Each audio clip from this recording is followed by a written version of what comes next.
जय भीम, नमस्कार। मैं हूं अशोक दास। भारत कहते हैं जातियों का देश है। यहाँ पे माना जाता है कि हज़ारों जातियाँ हैं और ये भी बात कही जाती है कि जातियों में जो लोगों को बाँटा गया उसके पीछे एक साजिश रही है और कुछ लोगों ने अपने स्वार्थ के लिए जातियों को बाँट दिया है।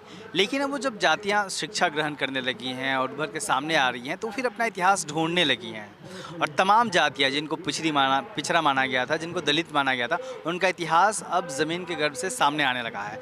ऐसे ही एक समाज है राजभर समाज, जो कहा जाता है जिसके बारे में कि वो शासक जाति थी, फिर उसको इतना नीचे कर दिया गया, इतना उसको दलित बना दिया गया कि वो इतनी पिछड़ गई जाति कि फिर आज उसकी आर्थिक स्थिति देखी जाए तो बहुत ख़राब है। हमारे साथ हैं एम.बी. राजभर जी। एम.बी. राजभर जी ने ये किताब लिखी है भर राजभर साम्राज्य। इन्होंने तमाम इसमें बताए हैं राजभर समाज का इतिहास। सर हमारे साथ हैं, हम उनसे बात करेंगे और जानेंगे कि आखिर राजभर समाज का जो इतिहास है वो क्या रहा है, ये कहाँ से चले आज कहाँ पहुँचे हैं। सर सबसे पहले तो आपको मैं बधाई देना चाहूँगा इस किताब को लिखने के लिए। ये जो आप इस किताब के ज़रिए क्या कहना चाह रहे हैं? देखिए, जब कोई मकान बनाता है आदमी तो सबसे पहले उसके नीचे ज़मीन खोद के नीचे जाता है। उसी तरह से किसी मानव समाज का अगर इतिहास लिखना है तो सबसे पहले उसके नीचे जाना पड़ता है, मतलब उसकी हिस्ट्री में जाना पड़ता है। इसकी ओरिजिन कहाँ से हुई, कैसे आई, इसका उत्थान और पतन कैसे हुआ, आज की वर्तमान परिप्रेक्ष्य में किस हालत में है। तो जब हम देखते हैं अनेक जातियों में बटा हुआ ये देश है, ये साजिश हुई है। और इसके पहले मैं बता दूं, ये भर जाति भरत जाति है। भारत के नाम से ही इस देश का नाम भारतवर्ष पड़ा है। ये न तो दुष्यंत का लड़का था न तो शकुंतला का, ये तब तो आए ही नहीं थे यार यहाँ पे। तब से इस देश का नाम भारत के नाम से भारतवर्ष पड़ा है। अब इतनी बड़ी भूल हो गई हिस्ट्री की कि जिस देश के नाम से इस देश का नाम पड़ा हो, जिस जात के नाम से, वो जात एकदम हाशिए पर क्यों है। मतलब राजभर समाज जो भारत देश नाम है आज, इसकी जड़ें राजभर समाज से जुड़ती हैं। जी, जोड़ नहीं दिया, हमने नहीं जोड़ा। ये अगर देखना हो, सेंसस कमिश्नर अंग्रेज़ तमाम आए, उन्होंने इस चीज़ को, जैसे आर्कियोलॉजिकल सर्वे ऑफ इंडिया का पहला अध्यक्ष था एलेक्स कनिंघम, उसने लिखा है। इसके बाद शेरिंग जो सेंसस कमिश्नर था, J.H. हट्टन, वो भी अपने देश के सेंसस कमिश्नर रहे। इसके बाद राहुल संकृतान इस देश के थे, आजमगढ़ के, 14 भाषाओं के ज्ञाता थे। उन्होंने लिखा है 7वीं के बच्चे में और आर्य और अनार्य में कि इस देश का नाम भारतवर्ष पड़ा, ये भर जात के नाम से पड़ा। वो यही भर जात कालांतर में नागवंशी जाति थी। मैं ये जानना चाह रहा हूँ, मेरा पहला सवाल था कि ये जो किताब आपने लिखा है, इस किताब को लिखने की ज़रूरत क्यों पड़ी? ज़रूरत इसलिए पड़ी कि जिस समाज का इतिहास नहीं होता वो वर्तमान बना ही नहीं सकता। जिस समाज का अतीत नहीं होता उसका वर्तमान बन ही नहीं सकता। निज पूर्वजों के सद्गुणों का ज्ञान जिसको है नहीं, वह जात जीवित जातियों में रह कभी सकती नहीं। इसलिए खोजना पड़ा इस समाज के इतिहास को कि इनकी ओरिजिन कहाँ से हुई, इनका उत्थान और पतन किस तरह से हुआ, कैसे हुआ, क्या कमी रही। ये साम्राज्य के लोग थे, इनका साम्राज्य था, बहुत जगह साम्राज्य था। इस किताब में सब दर्ज है। आज भी भारतवर्ष की ज़मीन बोल रही है कि इनका कहाँ कहाँ साम्राज्य था। इनके किले और कोट खाइयाँ बोल रहे हैं, इनके शिलालेख, ताम्रलेख और इनकी मुद्राएं बोल रही हैं कि इनका इतिहास था। लेकिन भारतवर्ष में इनके इतिहास को छुपा दिया गया, दबा दिया गया। इसलिए ज़रूरत पड़ी इसे खोजने की, लिखने की, समायोजित करने की। और जो राजभर जाति है वो शासक जाति रही है। जी हाँ, कहाँ कहाँ इनका शासन रहा है? देखिए, बहराइच एक है जिला, ये भरराइच है, भर के नाम से पड़ा है। भदोही जिला, ये भर दोहाई था, ये भर के नाम से पड़ा है। बनारस बंदारस, वाराणसी वरुणा और रसी जो स्कंद पुराण में लिखा है वो एकदम गलत लिखा है। बंदारस के नाम से इस देश का नाम यहाँ बनारस का नाम बंदारस के नाम से पड़ा, वो भर जाति का था। इसी तरह से बहुत से, यहाँ तक कि जिस गांव का, जिस जिले का नाम पूर्व और लास्ट में मऊ लगा हुआ है, वो सब भरों से संबंधित नाम है। आज भी एग्जिस्ट है। बहुत सा एक चैप्टर हमने इसमें दिया है कि ये कौन कौन से देश में, अपने देश में कौन कौन से गांव, कौन कौन से ज़िले, कौन कौन से टाउन इस जाति के नाम से पड़े हैं, उसका एक चैप्टर ही हमने दिया हुआ है। आज भी वो एग्जिस्ट है, सरकार के दस्तावेज में एग्जिस्ट है। फिर भी इतिहासकारों के अवहेलनापूर्ण रवैये के कारण इस समाज का इतिहास ही मिटा दिया गया, इसलिए ज़रूरत पड़ी इसे लिखने की। तो ये जो पूर्वांचल के ज़िले आप बता रहे हैं कि यहाँ पे राजभर समाज था, तो पूर्वांचल में ही था या फिर इसके अलावा भी साम्राज्य था? बहुत अच्छा क्वेश्चन है आपका। ये वास्तव में महाराष्ट्र नाम कैसे पड़ा? महार और रट्ट से। रट्ट माने नागवंशी होते हैं, महार माने आप जानते हैं। महार और रट्टों ने मिलकर के इस समाज को बनाया। तो यहाँ नागवंशी लोग रहते थे। इसके बाद नागपुर आप जानते हो, नंदीवर्धन, ये नागवंशी था। इसके बाद एक तुलसीदास ने दोहावली में एक दोहा लिखा है, बचन कहे अभिमान के पारथ देखत सेतु, गोपिन लूटत नीच भर, जय न मीचते ही होत। तुलसी जैसा मक्कार और ब्राह्मणवादी कवि ने इनको नीच भर कहा। इन्होंने अर्जुन को हराया राजस्थान में। राजस्थान में भी इनकी आबादी है, महाराष्ट्र में इनकी आबादी है, चंद्रपुर, यवतमाल और बुल्दाना में सबसे ज़्यादा आबादी है। धन्यवाद। और महाराष्ट्र की लिस्ट में, एसटी की लिस्ट में 16वें नंबर पर ये दर्ज है, भर नाम से, BHAR। और मध्य प्रदेश की लिस्ट में 18वें नंबर पर है, ये भर नाम से दर्ज है। BHAR गोणों की उपजाति बताया गया है, जबकि वास्तव में गोणों से इनका कोई संबंध नहीं है। और उत्तर प्रदेश में ये OBC में है। इसके बाद बंगाल में बिहार में OBC में है। इसी तरह झारखंड में SC में है, रजवार नाम से बंगाल में SC में है।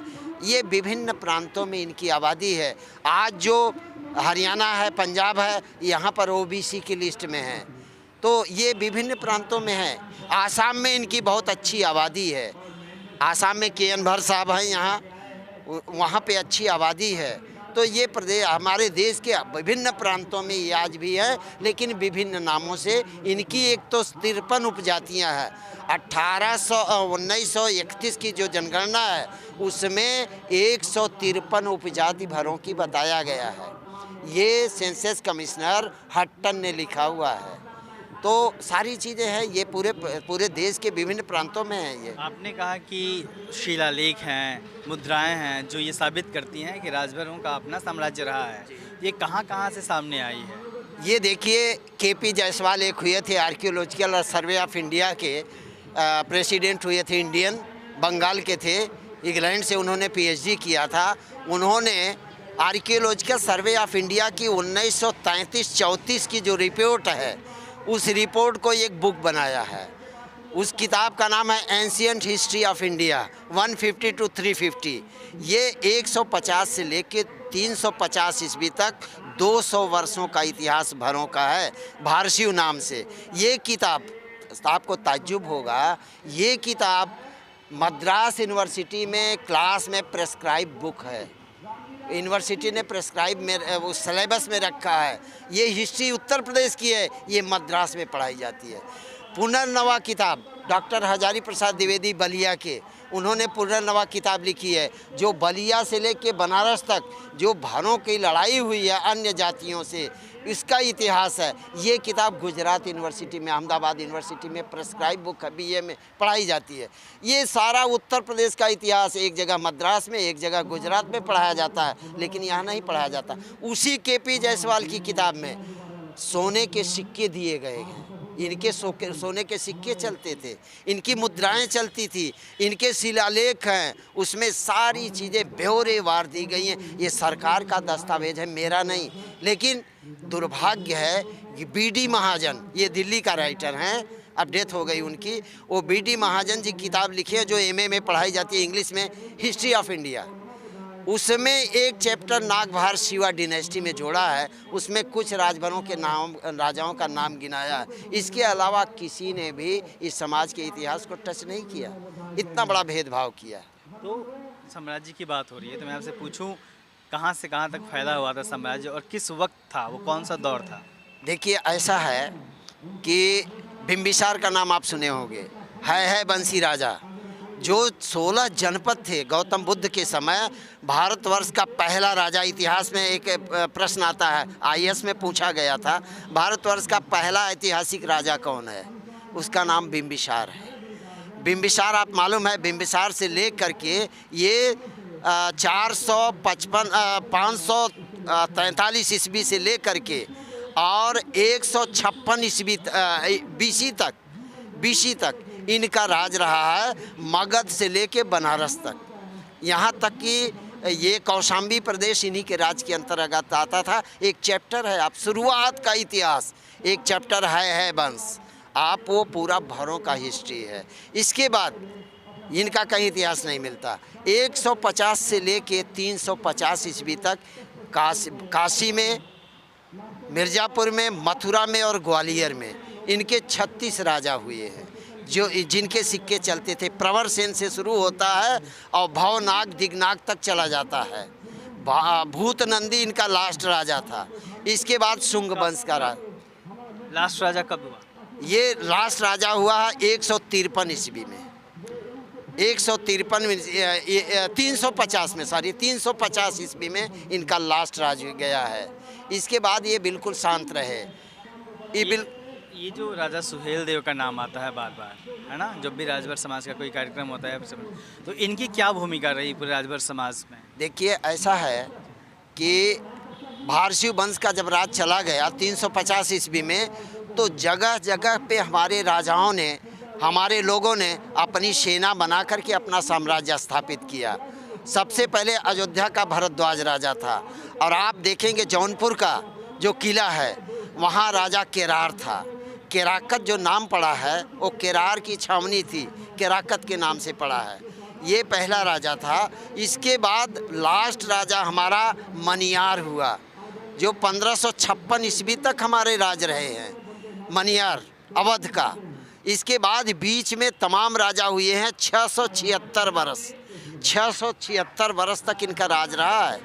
ये विभिन्न प्रांतों, और पूरा अगर भारत के इतिहास में देखें तो 1372 वर्ष तक इन लोगों ने राज किया है। मेरे पास ये सब रिकॉर्ड है, मेरे पास ये सब रिकॉर्ड हैं। सुहेल देव का जो नाम आता है ये 1000 ईस्वी 9 से लेकर के और 1072 ईस्वी तक इनका राज रहा है। ये मैं जो इतिहास लिखा हूँ, इनके जैसा संस्कारित और इनके जैसा वीर और भद्र पुरुष राजभर समाज का और किसी राजा को मैं नहीं पाता हूँ, इसलिए इनको हाईलाइट किया जाता है। और एक चीज़ और बता दूँ कि पूरे भारतवर्ष को जीतता हुआ मोहम्मद गाजी चला गया नेपाल के बॉर्डर तक, बहराइच में, वो बहराइच जो नाम पड़ा है।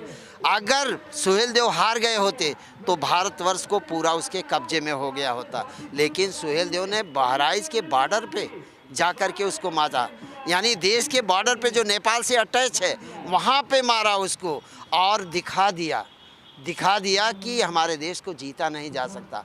और मैं आपको प्रमाण बताऊं, चित्तौड़ा के मैदान में वो लड़ाई हुई थी, जो चित्तौड़ा ब्लॉक है इसमें बहराइच में, जी सुहेल देव की और गाजी की लड़ाई चित्तौड़ा ब्लॉक में हुई। हिस्ट्री देखिए अपने को रिपीट करती है।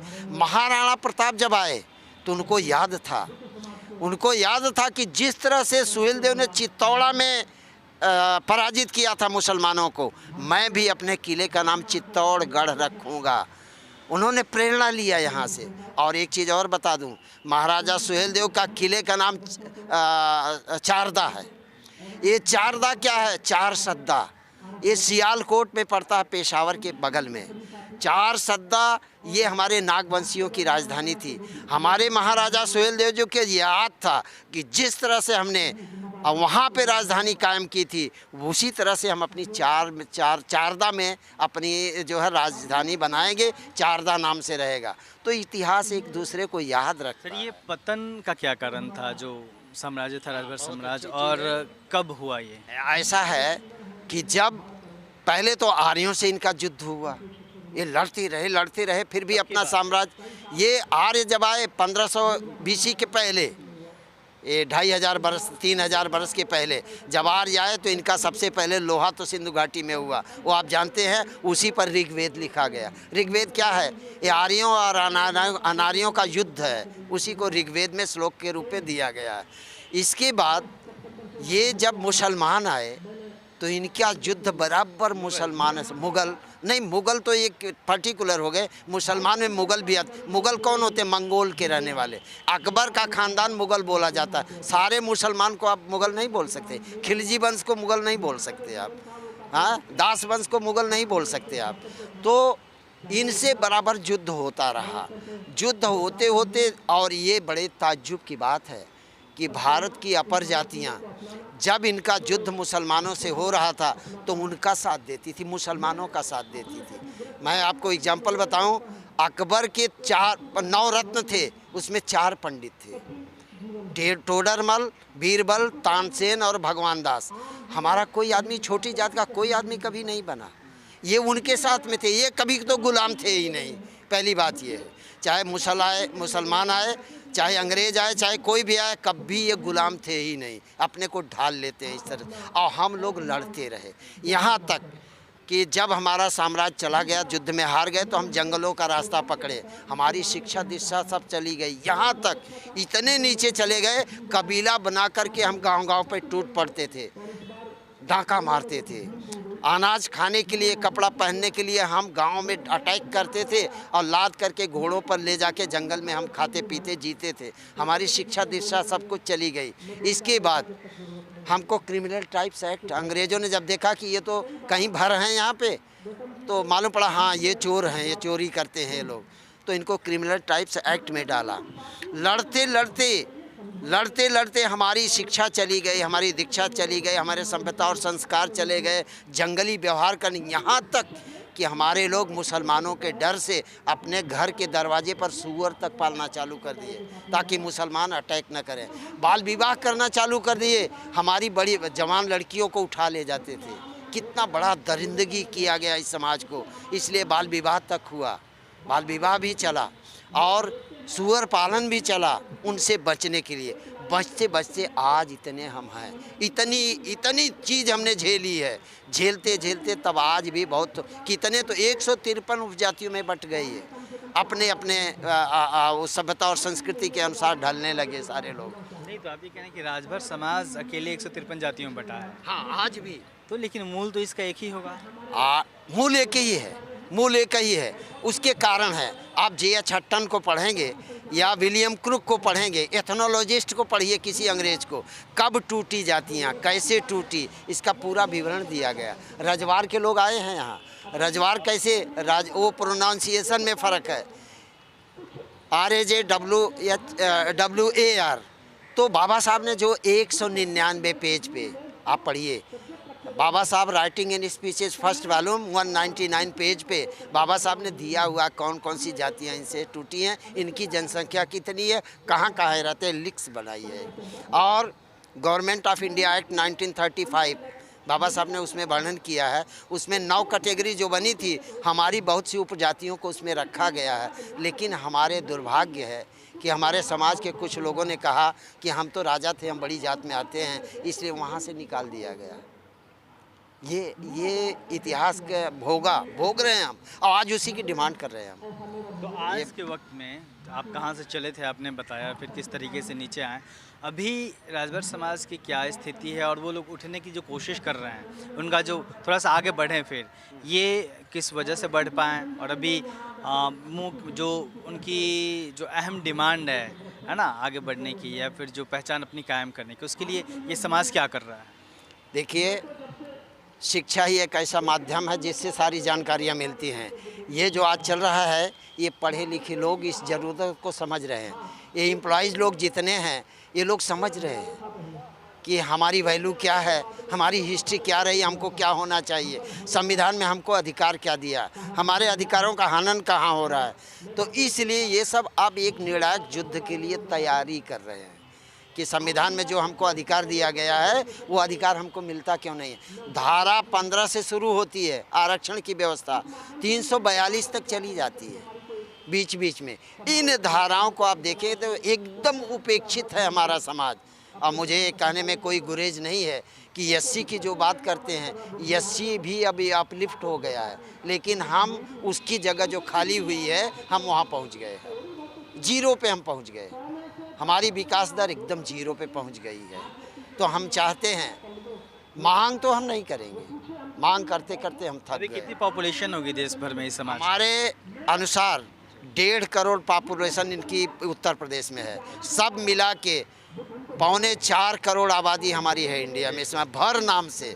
और अगर उपजातियों की गणना करेंगे 153, तो हम 10 करोड़ के लगभग हैं।